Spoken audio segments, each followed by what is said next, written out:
Hey everyone, Pastor Austin here. Thank you so much for tuning in to this week's Redemption Youth Devotional. Now, if you're going through anything like we are, you might be bored out of your mind right now. I mean, you're so bored that you're watching our Redemption Youth Devotional. But the important question to ask right now is, what do we actually do with all of this free time that has been given to us? And if you stick around for just a few minutes, Pastor Ross has a good message about that very thing.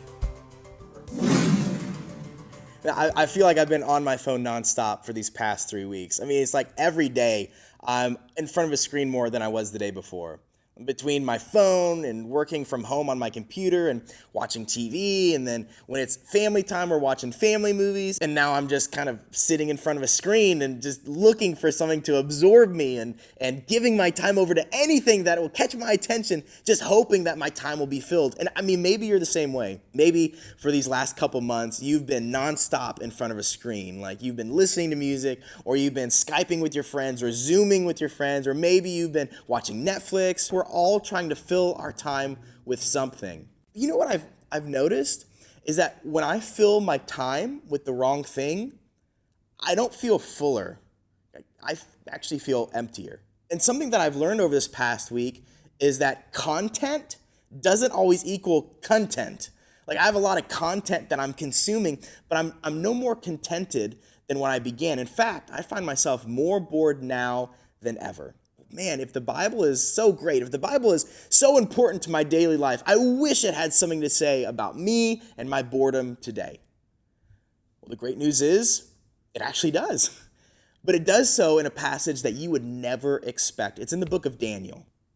Daniel. We'll be looking at Daniel chapter 1, verses 8 through 16. And here's what it says. But Daniel was determined not to defile himself by eating the food and wine given to them by the king. He asked the chief of staff for permission not to eat these unacceptable foods. Now God had given the chief of staff both respect and affection for Daniel, but he responded, I am afraid of my lord the king, who has ordered that you eat this food and wine.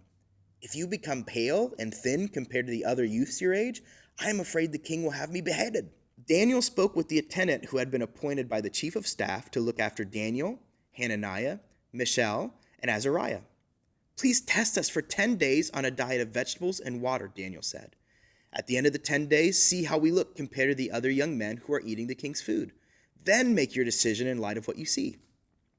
The attendant agreed to Daniel's suggestion and tested them for 10 days. At the end of the 10 days, Daniel and his 3 friends looked healthier and better nourished than the young men who had been eating the food assigned by the king. So after that, the attendant fed them only vegetables instead of the food and wine provided for the others. So here's a little bit of context. Daniel is an Israelite, and his nation of Israel had just been taken over by the Babylonians. The Babylonians were this aggressive, warring empire that liked to consume all these other smaller empires and get bigger and bigger. And Israel was one of those nations. And then the Babylonians come back and they say, hey, we're looking for handsome guys to be in the palace of the king to make it look even better than it already does. And they picked Daniel. Daniel was making the most out of his situation.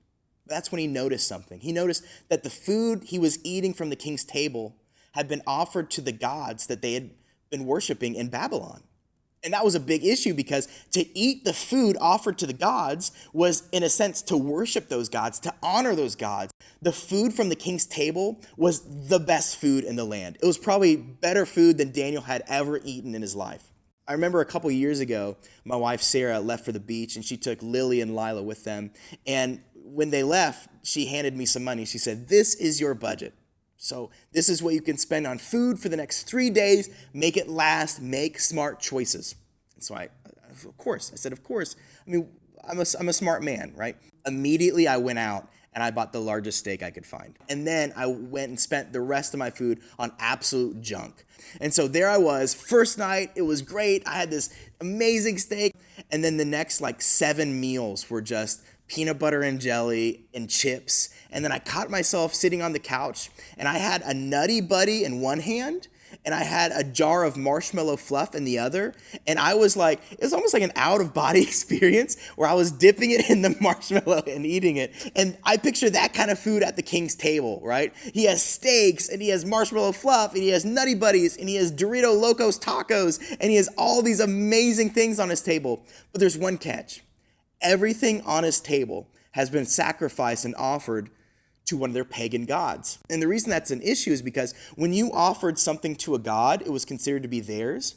And when you partook of it later, it was to honor that God. And Daniel, more than any of the other Israelites who had been captured, he sees this as an issue. And Daniel makes probably the worst dietary decision ever. He decides to eat vegetables and drink water. I mean, nobody does that. Everybody knows that's terrible for your immune system. He goes for it. And lo and behold, he's healthier at the end of time. And you might hear this story and you might think, okay, well, that's great. Vegetables plus water equals healthy. What does this have anything to do with me and my boredom? Well, what Daniel realized is something that you and I need to learn. And that's that filling doesn't always mean fulfilling. You can be filled by something and at the same time not be fulfilled by it. I mean, you and I were filling up our time with so many things, with so many different screens, and we're hoping to get out of it some sort of fulfillment, but it's emptying us. And we're giving so much to that and getting so much less in return, and all it's doing is amplifying the hollowness that we already feel inside of us. Just like the king had offered the food to the gods, you and I offer our time and attention on different altars. Altars that look like cell phones, altars that look like TVs. And we offer up our time and attention to the gods of cinema or celebrity or social media. It's almost like all this consuming has taught us that we can either be filled or we can be fooled. And a lot of us are choosing to be fooled right now because it's easier than putting in the work to be fulfilled. What the story of Daniel shows us is that there is good things and bad things to fill ourselves with.